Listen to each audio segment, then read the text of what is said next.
ही हा हा हा हा हा हा हा हा हा हा हा। अब मैं पूरे गांव को खत्म कर दूंगा। राक्षस को देखकर पूरे गांव में हुड़दंग मच जाती है और वो राक्षस एक किसान को उठाकर लेकर चला जाता है।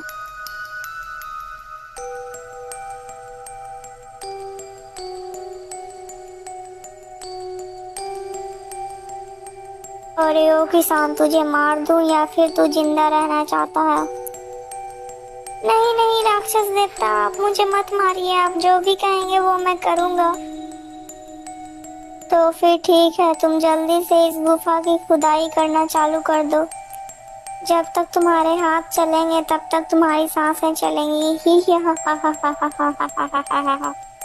किसान फिर गुफा की खुदाई करने लगता है और उस राक्षस के भेष में कोई और नहीं बल्कि वह चोर ही था। इसी प्रकार वो राक्षस गांव में हर रोज रात को जाता और किसी न किसी को उठाकर ले आता।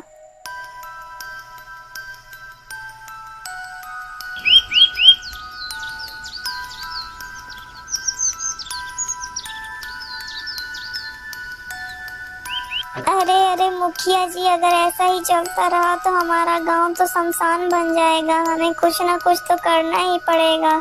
हमें इस राक्षस को यहाँ से तो भगाना ही होगा। अरे हाँ हाँ जोगिया, हमें कुछ ना कुछ तो हल निकालना ही पड़ेगा। चलो हम सब मिलकर उस पहाड़ी वाले साधु बाबा के पास चलते हैं। वह जरूर हमारी मदद करेंगे। वाह वाह, आंखें खोलिए बाबा, हमारी मदद करिए बाबा। आप लोग कौन हैं और आप लोगों को क्या मदद चाहिए? फिर गांव का मुखिया साधु को सारी कहानियां सुनाता है। आप लोग चिंता नहीं कीजिए, वो राक्षस आप लोगों का कुछ नहीं बिगाड़ पाएगा। फिर साधु अपने शक्ति से एक लाल रंग का पाउडर मंगवाता है। यह लीजिए आप लोग, यह मिर्ची पाउडर। जब वो राक्षस आपके गांव में फिर से आएगा तब आप ये पाउडर उसके आँख पर डाल दीजिएगा, तब वो फिर से अपने असली रूप में आ जाएगा। फिर आप लोग उसे आसानी से मजा चखा सकते हैं।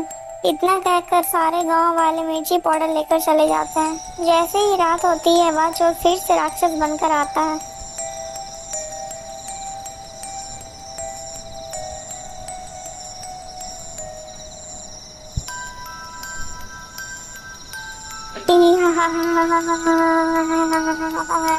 अब मैं तुम सबको खा जाऊंगा। अरे दुष्ट राक्षस, तू हमें खाएगा? पहले ये ले, ये मिर्ची पाउडर खा। अरे हाय हाय, इन दुष्ट राक्षस ने तो मेरी आंखें ही फोड़ दी। हाय हाय, मार डाला मुझे तो। अरे बाप रे वाह, मैं तो मर ही गया। ओह अच्छा, तो ये राक्षसी मुखौटे के पीछे यह चोर है। अरे सब लोग मिलके मारो इसे। अरे खबरदार, जो किसी ने भी एक कदम आगे बढ़ाया। चलो चलो, अब तुम लोग मेरे साथ गुफा में चलो। दोनों चोर उन सबको बंदूक दिखाकर उन सबसे गुफा में काम करवाने लगते हैं।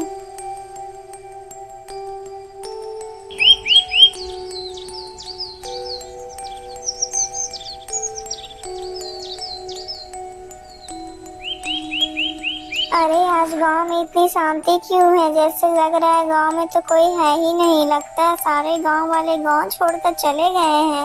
और तो और कोई आसपास दिखाई भी नहीं दे रहा है। क्या करूं अब मैं, किससे पूछूं? अरे वो रहा आदमी, चलो चलो उससे ही पूछता हूँ।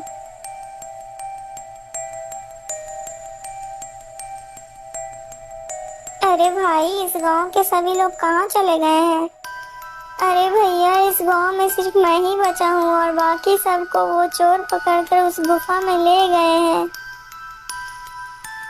अरे नहीं नहीं, इसका मतलब मेरे माता पिता भी उन चोरों के पास बंदी हैं। चलो मैं चलकर देखता हूँ। किसान जल्दी से पहाड़ी के पास पहुँचता है और वो छिप कर देखता है। अरे मंगल, तुम परेशान मत हो, बस थोड़ी ही खुदाई बाकी है। उसके बाद वो इच्छा पूर्ति पत्थर हमारे कब्जे में होगा। फिर हम सभी लोग इस दुनिया पे राज करेंगे, राज। अरे हाँ हाँ कल्लू, तुम ठीक कहते हो। बस कुछ ही दिनों की ही तो बात है, फिर हमारी तो किस्मत ही चमकने वाली है। अरे ये लोग बार बार किस पत्थर के बारे में बात कर रहे हैं? मुझे लगता है ये लोग चमत्कारी पत्थर के बारे में बात कर रहे हैं। चलो चलो, मैं साधु बाबा के पास जाता हूँ और उनसे इस चमत्कारी पत्थर के बारे में पूछता हूँ। किशन बहुत ही ज्यादा शरीफ और बहुत ही ईमानदार लड़का था। किशन बाबा के पास जाकर सारी कहानियां बाबा को सुनाता है। बेटा, वह एक इच्छा पूर्ति पत्थर है। वह पत्थर किसी के भी हाथ में आ जाए तो वो आसानी से अपनी इच्छा पूरी कर सकता है। लेकिन अब वो पत्थर उस गुफा में समा गया है। लेकिन जब कोई नेक और ईमानदार आदमी उस पत्थर को पुकारेगा तब वो फिर से प्रकट हो जाएगा। बाबा, आप ही मेरी मदद कीजिए। मैं अपने माता पिता को उन डाकुओं से कैसे बचाऊं? उनके पास तो हथियार हैं। भला मैं उनसे अपने माता पिता और गांव को लोगों को कैसे मैं बचाऊंगा? पुत्र, तुम बहुत ही नेक दिल हो जो कि तुम सारे के जान के बारे में परवाह कर रहे हो। यदि तुम चाहो तो तुम सभी को बचा सकते हो। लेकिन वो कैसे बाबा? आप मुझे जल्दी से बताइए। फिर वो साधु किशन के कान में कुछ योजना बताता है। योजना सुनकर किशन बहुत ही ज्यादा खुश हो जाता है और वो अकेले गुफा की ओर निकल पड़ता है। अरे अरे, यह लड़का कौन है जो बिना किसी वजह के मुंह उठाकर इधर ही चला रहा है? अरे मंगलू, इसे आने दो, ये हमारे लिए एक नया नौकर बनकर आ रहा है। अरे लड़के, कौन है तू और यहाँ पर क्या करने आया है? मेरा नाम किशन है। तुमने मेरे माता पिता को बंदी बनाया है तथा मेरे गांव वालों को भी यहाँ पकड़ रखा है। तुम उन सभी को छोड़ दो। अच्छा, छोड़ दो? सबको छोड़ दो? तू है कौन? तू कोई भगवान है कि हम तेरी बात माने? अरे छगन, इसे भी पकड़कर गुफा में डाल दो और इसे भी खुदाई का काम करवाओ। छक्कन उसे भी गुफा की ओर ले जाता है और वो गुफा में जाकर उसे भी काम करने को बोलता है और फिर वो डाकू वहां से चला जाता है। अरे बेटा, तुम यहाँ कैसे आ गए? तुम तो शहर गए हुए थे ना? हाँ पिताजी, मैं शहर गया था, लेकिन मैं आप लोगों को अब बचाने के लिए आया हूँ। लेकिन बेटा, अब हम यहाँ से कभी नहीं निकल सकते बेटा। हम उनका सामना नहीं कर सकते क्योंकि उनके पास ढेर सारी बंदूकें हैं। पिताजी, आप परेशान मत होइए। यदि ईश्वर ने चाहा तो हम सब गुफा के बाहर जरूर जाएंगे। लेकिन बेटा, यह कैसे संभव है? अरे पिताजी, बस आप देखते जाइए मैं क्या क्या करता हूँ।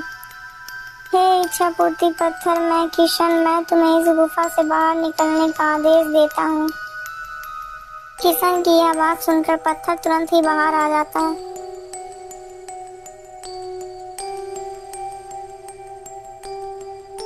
अरे ओ लड़के, जल्दी से इस पत्थर को हमारे हवाले कर दो, नहीं तो मैं तुम सबको मार डालूंगा। हे इच्छा पूर्ति पत्थर, तुम इन सब की बंदूकों को टेढ़ा कर दो। किशन जैसा बोलता है वैसा ही तुरंत हो जाता है। अरे ये क्या हो गया? ये हमारी बंदूकें टेढ़ी कैसे हो गई? हे इच्छा पूर्ति पत्थर, तुम इन तीनों को उल्टा लटका दो।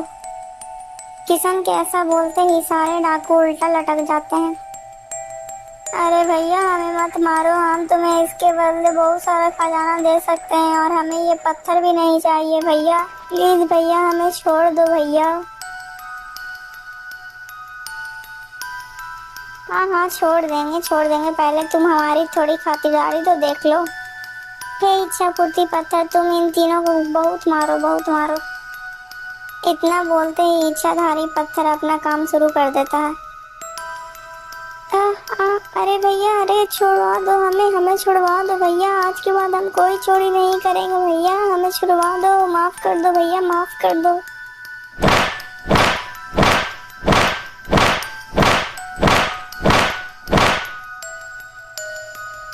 हे इच्छा पूर्ति पत्थर, अब इन डंडों को रोक दो और इन तीनों को नीचे उतार दो।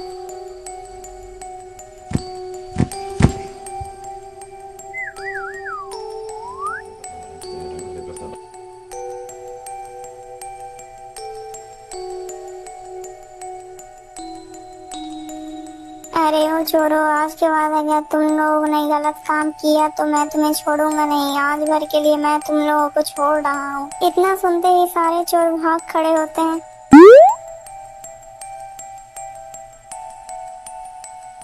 हे इच्छा पूर्ति पत्थर, अब तुम अपने सही स्थान पर चले जाओ जहाँ तुम्हें कोई ना पा सके। इस तरह किशन ने अपनी पूरी ईमानदारी के साथ वो पत्थर वापस लौटा दिया और खुशी खुशी वो लोग गुफा से चले जाते हैं। दोस्तों इसीलिए कहा जाता है हमें कभी भी लालच नहीं करनी चाहिए। लालच एक बुरी बात होती है। दोस्तों यदि आप इस वीडियो का पार्ट 1 देखना चाहते हो तो हमारे वीडियो में आकर इसका पार्ट 1 जरूर देखिएगा। और हाँ दोस्तों, यदि आपको ये वीडियो अच्छी लगी तो प्लीज़ वीडियो को लाइक करके चैनल को सब्सक्राइब कर दीजिएगा दोस्तों। और ऐसी और कहानी देखने के लिए हमारे चैनल के साथ बने रहिएगा। आप लोगों को इस कहानी से क्या शिक्षा मिली कमेंट करके ज़रूर बताइएगा।